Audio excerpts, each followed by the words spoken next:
சனி பெயர்ச்சி 2026 தேதி 6/3/2026 வெள்ளிக்கிழமை. நேரம் காலை 8:24 AM. சனி பகவான் கும்ப ராசியிலிருந்து மீன ராசிக்கு பெயர்ச்சி செய்கிறார்.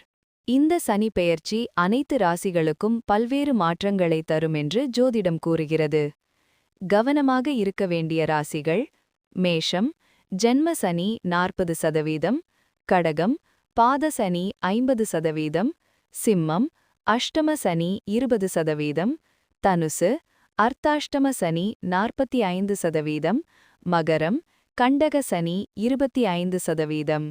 நல்ல பலன் தரும் ராசிகள்: ரிஷபம், லாப சனி 80%, மிதுனம், கர்ம சனி 85%, கன்னி, பஞ்சம சனி 90%, துலாம், ஷஷ்ட சனி 90%, விருச்சிகம், ரோக சனி 85%, கும்பம், பாக்ய சனி 80%. இது போன்ற தகவல் அறிந்து கொள்ள நம்ம மைத்தமிழன் ஹிஸ்டாரிக்கு சப்போர்ட் செய்யுங்கள்.